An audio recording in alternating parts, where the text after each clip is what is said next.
Vamos lá, meus amores, saudações, meu Jedi da nave da aprovação da marca-texto. Vamos falar sobre um tema muito massa. Eu vou te perguntar aqui, de bate-pronto. E se o tema da redação for... Se o tema da redação for a telemedicina como estratégia de democratização do acesso à saúde no Brasil, o que que você faz? Você sai correndo, você dá glória a Deus, você fala, eita glória, você ora em línguas estranhas, o que que tu faz? Tu vai comemorar, tu vai dizer, ô glória, por quê? Porque tu assistiu a esta aula dos pilares de estrutura e teoria sobre esse tema, e depois você assistiu, sabe o quê? Você assistiu a aula do pilar prática desse mesmo tema. Porque a gente vai descascar, dissecar, drenar tudo sobre esse tema aqui, para a gente fazer uma redação de excelência.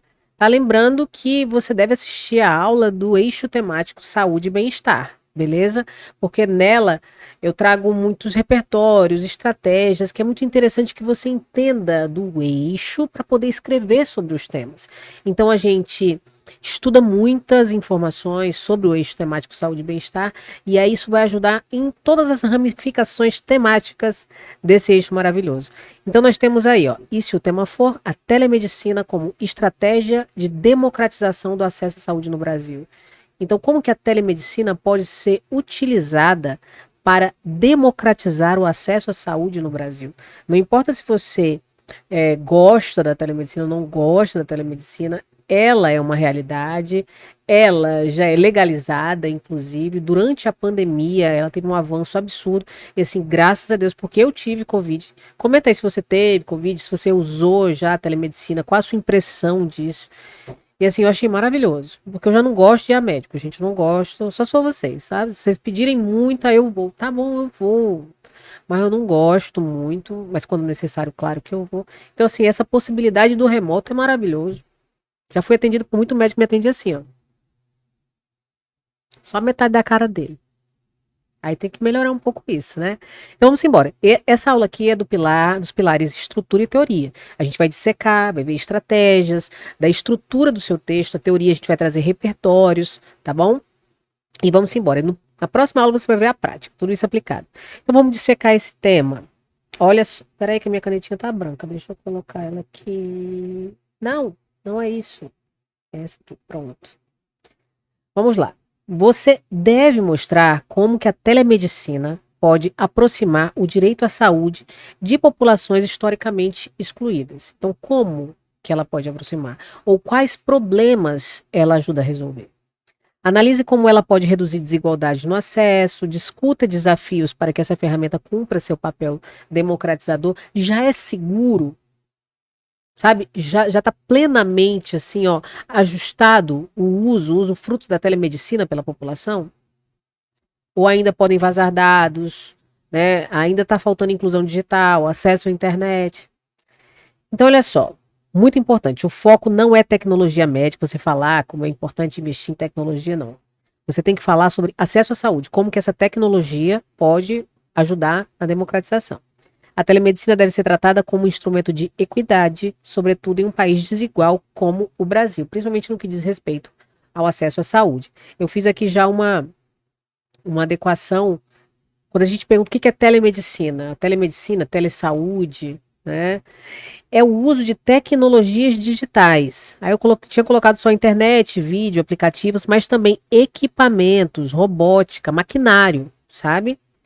Para oferecer serviços de saúde à distância, conectando pacientes e médicos sem que precisem estar no mesmo local, para consultas, diagnóstico, monitoramento e prescrições, aumentando o acesso à saúde, especialmente em áreas remotas e proporcionando mais conforto e agilidade. Mas também diz respeito à pesquisa médica, a avanços tecnológicos. Se você já assistiu a Grey's Anatomy, você sabe que o Hospital Grey's Sloan é um hospital escola que investe constantemente em tecnologia. Para quê? Para evolução médica, para tratamentos. Dr. House também, outra série maravilhosa. Sob Pressão, que é a brasileira, a versão brasileira de tudo isso, não é um exemplo. Infelizmente não é um exemplo, mas você pode fazer um contraste, né, com essa realidade. E aí a lei número 13.989 de 2020, se você não lembrar eu não lembraria disso aqui. Você pode falar que é uma lei né, que foi instituída em 2020 ou durante a pandemia, tá? Que regulamentou a telemedicina no Brasil e reconhece sua eficácia e sua segurança, tá? Isso para pessoas idosas, por exemplo, que têm problemas de locomoção, a pessoas que vivem em regiões mais distantes. Imagina, você vive num distritozinho, no interior do interior do interior, tem só um técnico de enfermagem, né, que faz às vezes de médico, isso acontece muito em interiores, né?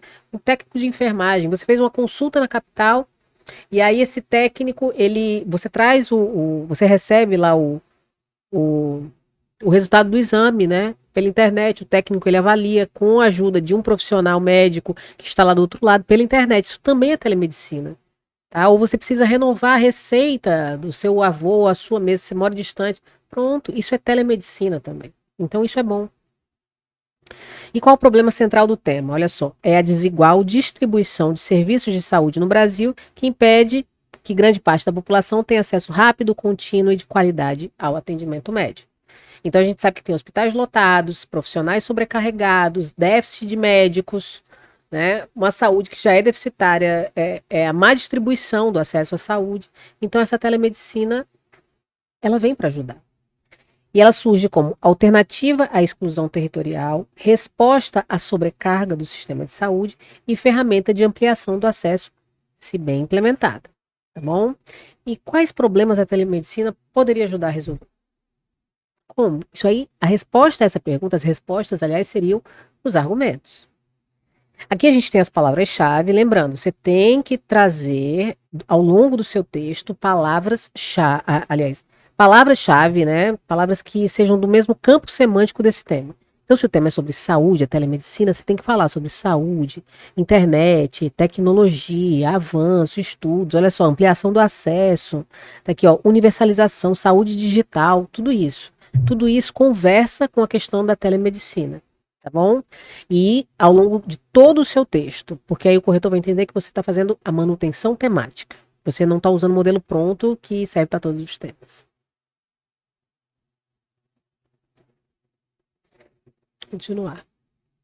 E os principais argumentos? Ó, eu coloquei aqui negligência estatal, mas se eu fosse você, como eu estou falando de telemedicina, e assim, os desafios que ela vai ajudar. Menina, que seta horrorosa. Às vezes eu penso que eu poderia ser médico, minha letra é feia. Em vez de você usar, por exemplo, negligência governamental ou estatal, você pode usar superlotação dos hospitais, por exemplo. Porque isso é uma forma também de negligência estatal. Você pode ramificar isso. Subfinanciamento, ou seja, faltam verbas também. Subfinanciamento do SUS.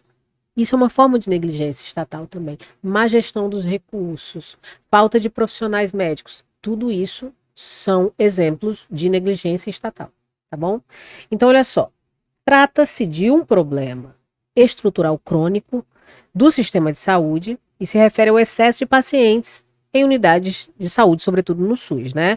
E aí, ó, longas filas de espera, atendimento tardio, sobrecarga de profissionais e queda na qualidade de serviço. Se você assistiu a aula do eixo temático Saúde e Bem-Estar, você viu que, de acordo com a OMS, Organização Mundial da Saúde, o atendimento precário mata 3 vezes mais que a falta de atendimento. Então, as pessoas já veem, demora demais para ser atendido, fica lá em longas filas, tá bom?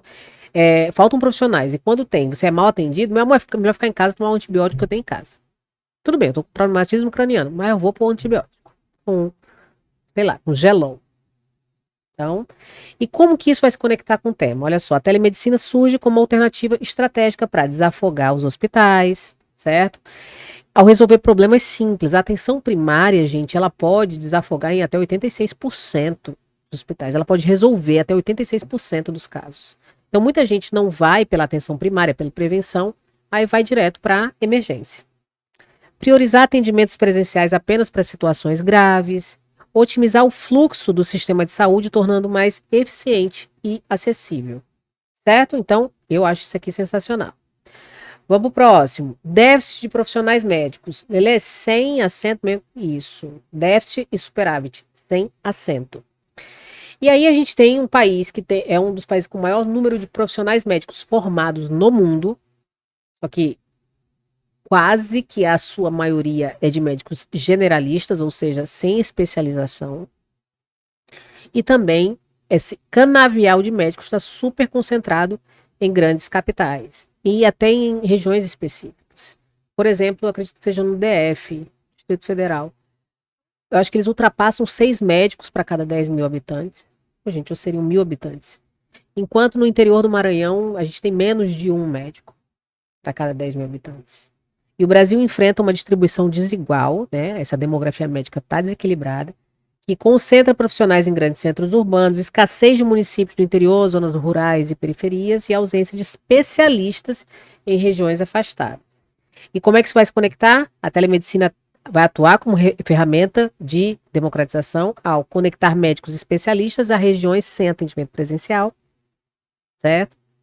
Permitir teleconsultas ou teleconsultorias, laudos à distância e acompanhamento remoto, reduzir a dependência de deslocamentos longos e caros. E aí, ó, ela vai romper as barreiras geográficas e ampliar o alcance do cuidado médico. Isso é a telemedicina sendo utilizada como estratégia de democratização do acesso à saúde no Brasil. Tá certo? Ela vai preencher essa lacuna do déficit de profissionais médicos. A gente tem também a desigualdade territorial no acesso à saúde, que parece muito com o outro. Então, ó, grandes centros urbanos concentram hospitais, especialistas, tá bom? Tem muito a ver com o outro. E a gente tem também dificuldade de acesso para populações vulneráveis, que também tem muito a ver. Para mim, eu ficaria ali na superlotação e no déficit de profissionais. Mas você pode escolher o que você quiser, tá certo? Então, isso vai dialogar com cidadania e saúde, direito constitucional e a equidade no SUS. Então, gente, vamos confiar um pouquinho, tá certo? Repertório fundamentador, tá? O nosso REF. Eu trouxe alguns exemplos. Na aula do eixo temático saúde e bem-estar você tem vários outros, mas a Constituição, versatilíssima, né? A saúde é direito de todos e dever do Estado, e a telemedicina fortalece a efetivação desse direito constitucional. É importante. Vai usar a Constituição Federal, você tem que mencionar, conectar esse direito à saúde com a questão da telemedicina, democratizando. Quem é fã aí de Grey's Anatomy sabe, deve ter mais episódios, mas eu me lembro muito bem desse aqui, em que a doutora Grace Sloan, a doutora Meredith Grey, estava cumprindo uma medida. Como é que fala, gente? Não é socioeducativa, não, esqueci o nome. Ela cometeu alguma infração, algum crime, ali estava sendo penalizada como? Tendo que prestar serviço à comunidade, estava aqui, ó, você pode ver aqui, ó, um zoomzinho. Ela estava com um coletezinho, catando lixo na rua, né? Aí, de repente, tinha uma pessoa que já estava com a cirurgia agendada para ela, só que ela não podia ir, e a doutora Bailey não deixava ela vir também, e a paciente só queria ser atendida por ela, e só tinha as bichinhas novatinhas aqui, e aí ela monitorou tudo, gente, à distância. Era uma cirurgia de complexidade, alta complexidade, mas isso mostra, né, a incorporação da tecnologia à prática médica. Olha como a tecnologia pode ajudar a salvar a vida de uma paciente. A ficção evidencia como a tecnologia pode salvar vidas ao superar limites físicos. Imagina, se não tivesse internet. E aí a gente tem também Milton Santos, Zonas de Luz e Zonas de Sombra. Se você quer saber mais sobre esse repertório, vá lá na aula do eixo temático Saúde e Bem-Estar, que eu explico um pouco mais, ou no material, tá bom? Então, zonas de luz, centros urbanos, concentração de recursos e de profissionais, zonas de sombra, periferias, interiores, ausência do Estado e de profissionais, e a telemedicina reduz desigualdades territoriais ao levar atendimento às zonas de sombra. Certo? Então, para o nosso REF, o que é o REF? É o repertório fundamentador. A minha sugestão é que você traga no seu D1, aliás, o REF também serve para a introdução. Mas nos desenvolvimentos é interessante que você traga o repertório fundamentador, o REF, tá? Que tenha conexão clara com o tema e com o argumento que você escolheu. E também traga no mesmo parágrafo um REC, que é um repertório concreto, que não precisa ser algo com fonte mesmo, pode ser um exemplo da realidade. Eu trouxe aqui alguns para vocês que são fáceis de memorizar. Por exemplo, o Tribunal de Contas da União aponta lotação permanente em quase 70% dos hospitais e pronto-socorros do Brasil. Olha isso. Você vai lembrar. Se não lembrar, você pode colocar Ministério da Saúde, você pode colocar o OMS, pode colocar o G1, Google Notícias. Tá? Então, quase 70% dos hospitais e pronto-socorros brasileiros estão em constante situação de lotação. Olha isso aí, a telemedicina pode ajudar. Isso aí. Estudo do Conselho Federal de Medicina, faltam médicos em 1/3 dos municípios brasileiros. Não sei, coloquei municípios com letra maiúscula. A OMS defende a saúde digital como estratégia para ampliar o acesso. Isso aqui é ótimo também se você quiser usar na introdução. Tá bom? Você pode afirmar que a OMS ela defende isso. E IBGE, quase 90% dos brasileiros vivem em áreas urbanas, mas o acesso à saúde ainda é desigual, tá bom? Então, com isso aqui, com esses ingredientes, a gente vai fazer uma redação linda na próxima aula do E se o tema for pilar prática. Tá legal? Ó, ser forte não é não sentir, é sentir e seguir mesmo assim, tá bom? Você quer fazer medicina que eu sei, porque salvando vidas você salva a sua própria vida. Deixa eu te dizer uma coisa também, vai dar tempo, vai dar certo e vai ter festa. Vamos para a próxima aula? Cuida, me diz o que você achou também da aula, tá? Um cheiro, meu cheiro, bora pro pilar prática.